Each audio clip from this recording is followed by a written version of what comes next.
పంపించండి. ఇక్కడ సైడ్ నిలబడద్దు. ఎవరు సైజులో పక్కన ఉంటారు. బాబు పక్కన రెండు పక్కన మంది పక్కన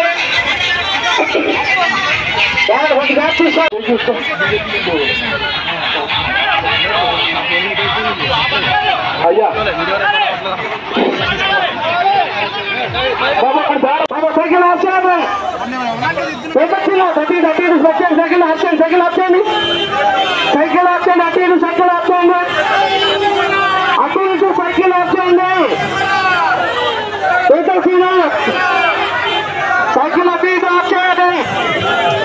ఎక్కడ వెళ్ళిపోతున్న సైకిల్స్ ఆపేయండి. దయచేసి బాబా డీజే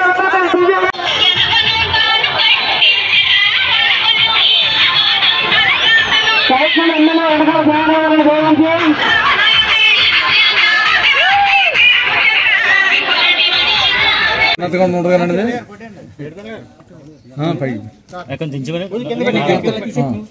ఓకే సార్ చెప్పండి సార్.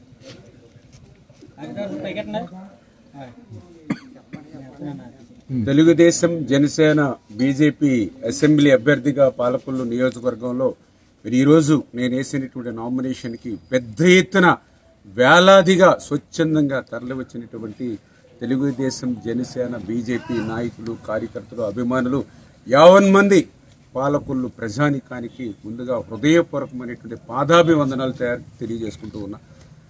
ఏదైతే ఈవేళ నేను ఒక పిలిపిస్తే, తెలుగుదేశం జనసేన బీజేపీ ఒక పిలిపిస్తే స్వచ్ఛందంగా వార్డు నుంచి గ్రామం నుంచి కూడా పెద్ద ఎత్తున అన్ని వర్గాల వారు ఈవేళ నేను సైకిల్ మీద, ఎందుకంటే మీ అందరికీ తెలుసు సైకిల్ తొక్కి 15-20 సంవత్సరాలు అయినటువంటి రోజుల్లో కూడా మళ్ళీ ఈవేళ ప్రతి గ్రామం నుంచి కూడా 50 సైకిళ్ళు, 100 సైకిళ్ళు, 20 సైకిళ్ళు అట్లా మరి వచ్చారని అంటే ఈవేళ తెలుగుదేశం జనసేన బీజేపీయే మళ్ళీ రాష్ట్రానికి, రాష్ట్ర భవిష్యత్తుకి అవసరం అనేటువంటి ఆలోచన ఈవేళ గడపలోనూ ఉంది. కాబట్టి అంత స్వచ్ఛందంగా ఇంత మొండు టెండల్లో సైతం మరి వచ్చినటువంటి పరిస్థితి. అందుకే వాళ్ళందరికీ కృతజ్ఞతలు తెలియజేసుకుంటూ, అదేవిధంగా ఏదైతే ఈవేళ పర్టికులర్గా గ్రామీణ ప్రాంతం నుంచి కూడా ఏదైతే యొక్క వైఎస్ఆర్సీపీ 5 సంవత్సరాల పాలనలో మరి విసిగెత్తిపోయినటువంటి రైతాంగం కానీ, దగాపడినటువంటి యువత కానీ, మోసపోయినటువంటి బీసీ దళిత వర్గాలు కానీ అన్నీ కూడా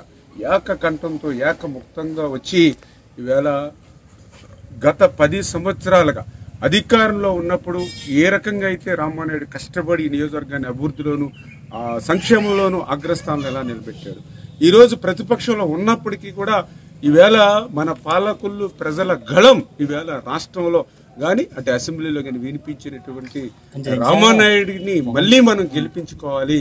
మళ్ళీ రేపు రాబోయేటువంటి తెలుగుదేశం జనసేన బీజేపీ ప్రభుత్వంలో ఏదైతే మళ్ళీ పాలకుల్లోని అభివృద్ధిని, సంక్షేమంలోని అగ్రస్థానంలో నిలపాలనేటువంటి కోరిక ఈవేళ ప్రతి ఒక్కరిలోనూ ఉంది. కాబట్టి ఇంత పెద్ద ఎత్తున మరి ఈ యొక్క నామినేషన్ కార్యక్రమానికి తరలివచ్చి పాలకులంతా కూడా పసుపుమయం చేసేసారని చెప్పి ఈ సందర్భంగా తెలియజేసుకుంటూ, మరి ఈ సందర్భంగా మరి ఏదైతే ప్రజలను కూడా ఆలోచించమని కోరుతూ ఉన్నా. ఎందుకంటే ఆయన ఒక్క ఛాన్స్ అని అధికారం ఇస్తే మరి రాజధాని లేకుండా చేశాడు, మరొక ఛాన్స్ ఇస్తే రాష్ట్రాన్ని లేకుండా చేసేటువంటి పరిస్థితి ఉంటుంది.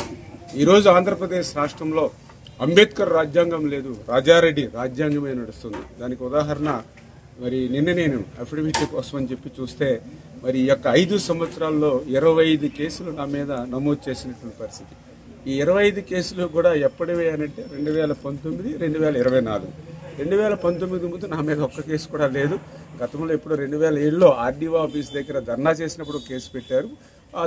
ఏదైతే మంచినీళ్ళ కోసం అది కొట్టేశారు. అంటే 2019, 2024 ఈ జగన్మోహన్ రెడ్డి పాలనలో గతంలో ఎప్పుడూ లేనిటువంటి నా మీద 25 కేసులు పెట్టారని అంటే మరి నేను చేసేటువంటి పని ఏంటి? ఉదయం 5 గంటలకు లేచి సైకిల్ మీదో, మోటార్ సైకిల్ మీదో, అక్కడ టిట్కో ఇళ్ళ కోసమో, లేకపోతే కోవిడ్లో వాళ్ళకి సాయం అందించడం కోసమో, వరదలు వస్తాయి పేకల్లోతు నీళ్ళల్లో మునిగి వాళ్ళకి సాయం అందించడం కోసమో, రైతు పంట నమ్ముకోలేకపోతే మరి వాళ్ళ తరఫున పోరాడమో ఇవే కదా నేను చేసేది. మరి నాలాంటి వ్యక్తి మీద కూడా, ప్రజల కోసం 24 గంటలు పనిచేసేటువంటి వ్యక్తి మీద కూడా 25 కేసులు ఈ 5 సంవత్సరాల్లో జగన్మోహన్ రెడ్డి నమోదు చేశాడని అంటే మరి రేపు రాబోయేటువంటి రోజుల్లో మరి ఇంకొకసారి తప్పు జారి కనుక ఈ జగన్మోహన్ రెడ్డి అధికారంలోకి వస్తే ఈ రాష్ట్రంలో ఇంకా సామాన్యుల పరిస్థితి కూడా ఏ రకంగా ఉంటుందో అందరూ కూడా ఊహించుకోవాల్సినటువంటి అవసరం ఉంది.